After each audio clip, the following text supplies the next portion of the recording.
Welcome back to part 2 of Drug, LoatheCast 33. We've got music, bits, and a piece here from Regan Roberts. So let's everybody put your pipes down, cap that beer, and listen to what Regan's got to say.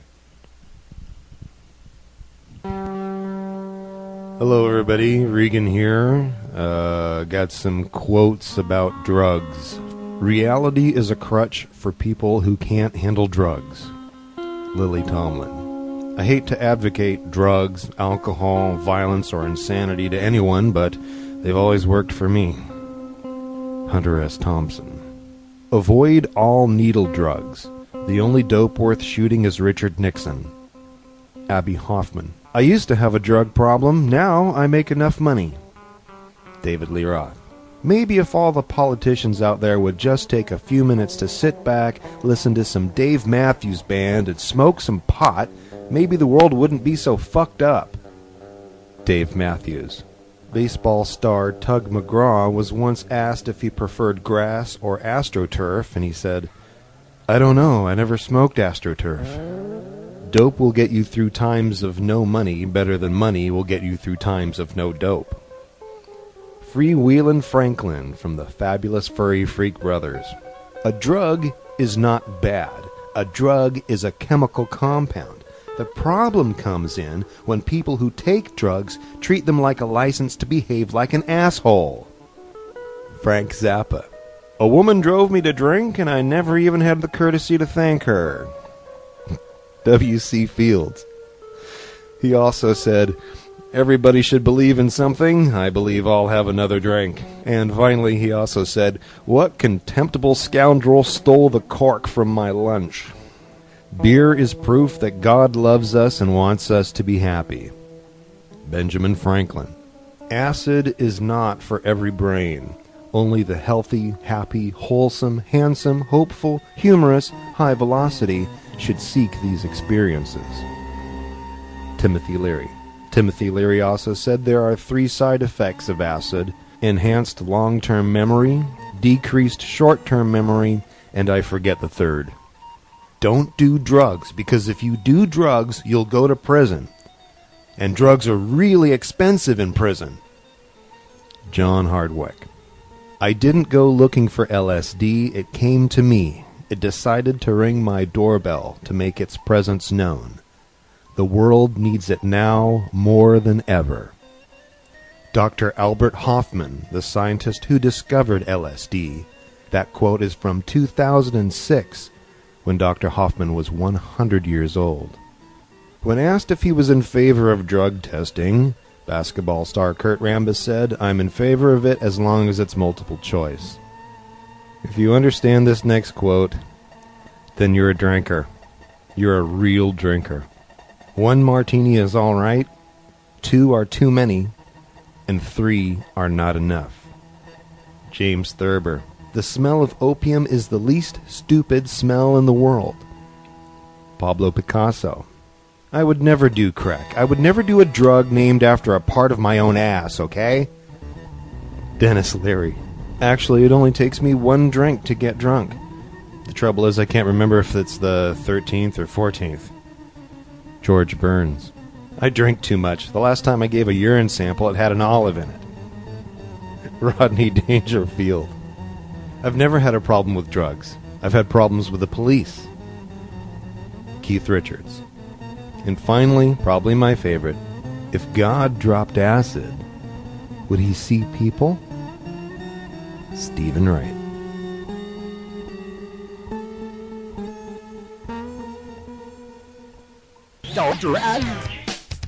Pull your chairs up a little closer. I'm going to tell you a story about something that started in, some people say since 1915, camel filter cigarettes. A mastercrafted blend of only the finest hand-picked Samson and Izmir Turkish tobaccos with a robust domestic tobacco blend creates Camel's distinctive flavor and world-class smoothness. 20 Class A cigarettes.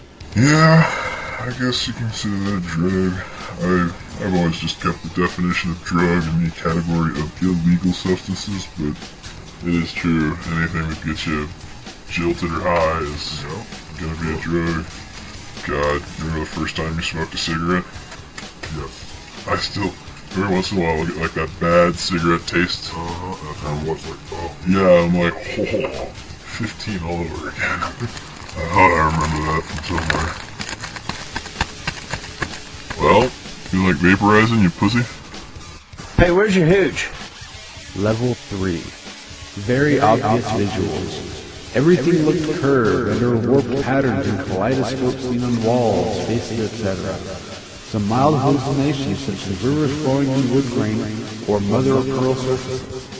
Closed-eyed hallucinations become three-dimensional. There is some confusion of the senses, seeing sounds as colors, etc., time distortions, and moments of eternity. Movement at times becomes extremely difficult, with too much effort required. Hey, where's your hooch?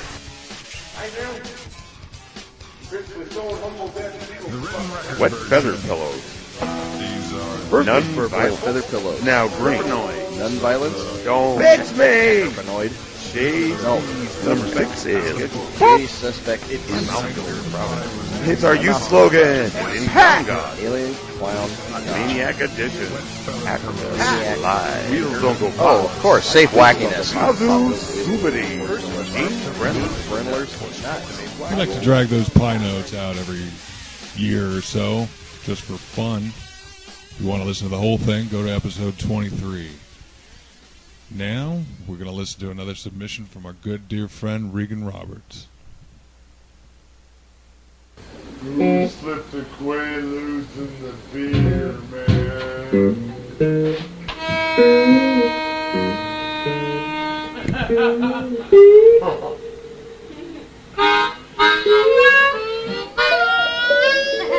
This has got to be the smallest party I've ever seen in my entire life.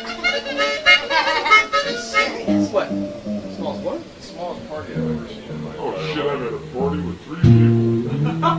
Party with yourself? That kicked ass. Some of the ones that have 7.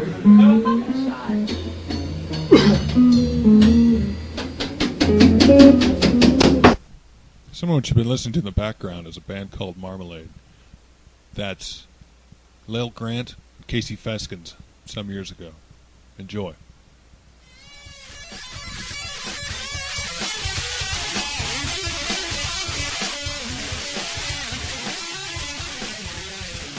Like, I'll be honest, I smoked meth once when I was working on a job site, and I was fucking dead tired, you know, like, I gotta make my money, I gotta work, yeah. And buddy's like, here, hit this, and I mean, he knows me, and he's like, dude, I wouldn't normally do this for you, but I know you won't get addicted, but this will help you get through the day. I was like, is that what I think it is? Yes. I'm like, should I really do it? He's like, I don't know, I'm just offering. Yeah, I smoked it out of a glass, a light bulb, that they took the filament out and everything, and the weirdest thing, dude, like, it's this dirty, wet crystal shit that they put in there. It's just the smallest amount, and then they like heat up the bowl, like the bowl itself, wherever the shit's sitting. Yeah. And I guess you have to let it vaporize, basically, because the heat's combusting this crystal into vapor. Right. And then you just put the straw in there, and it clears out of the bulb, and you just hold it like you would take a drag out of a smoke, and dude, like 5 minutes later, like I was drained, you know, and 5 minutes later I'm fucking jumping into the goddamn garbage. You haven't noticed already, we've disguised some of the voices in this episode. That's to protect the innocent and to fool law enforcement. And, in case anybody plays these episodes for their parents, we can risk embarrassment no longer. Why isn't my voice disguised? Fuck. Anyway, enjoy. I could throw shit out. It was, that was the first time and last time I ever did meth, and it was really funny because most people say like the first time is the best time, and then you go chasing that high the rest of the time. I never saw it. I didn't. I was like, after I was done with it, I'm like, dude, I ain't smoking that shit, man. That made me work. Yeah, like, and it gives you a really weird cotton mouth too. Like I just remember having this like. You have cotton mouth, but it's got a weird chemical taste. Can't get rid of it. Yeah, it's like you've got cotton mouth and a Tylenol stuck in your throat. Yeah, no, I still taste that. What the fuck is that? Pussy? Drugs are fun.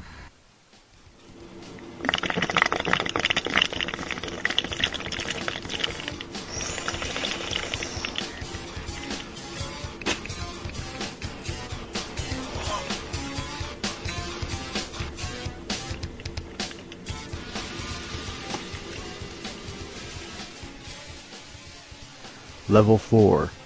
Strong hallucinations. Objects morph into other objects, destruction or multiple splitting of the ego. Things start talking to you or you find that you are feeling contradictory feelings simultaneously. There is some loss of reality. Time becomes meaningless. Out-of-body experiences and ESP-type phenomena are possible. There is a blending of the senses. Hey, where's your hooch?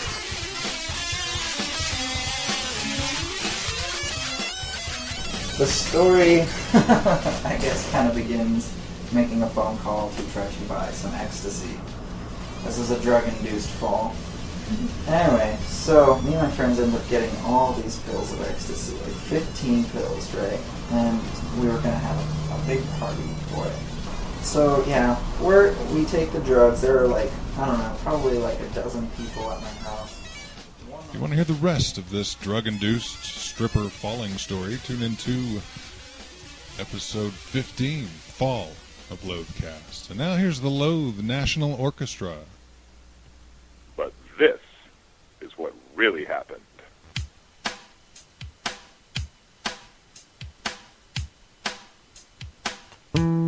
Holy shit, I think he's dead, I said. What do you mean he's dead? Pete screamed, dead, he's really dead, I'm fucking serious. Oh my god! I didn't even see him! All of a sudden he was right there! Oh my god! Shit, you didn't even have time to react, this wasn't your fault, I offered. We have to call the cops! Someone! Can't just... Boy, do you see a phone? Wait, there's a car coming. Maybe they have a cell phone, I said. Up in the distance, about 300 yards away. There was a black Lincoln. As soon as the driver saw us, he stopped. He rolled down his window and stuck something out.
Next time, the Lincoln cometh. Thanks, Loathe National Orchestra. This is the end of LoatheCast 33, Drug. Sorry that Ivy couldn't be here, the jerk, but it's my fault. I'm kind of a jerk, too. Well, since we've all got jerk stories, why don't we tell them next month? LoatheCast 34 will be jerk. Do what you can to tune into LoatheMegacorp.com. Listen to the new music that Chastain's put up there and play with some of the new goodies. Till next month.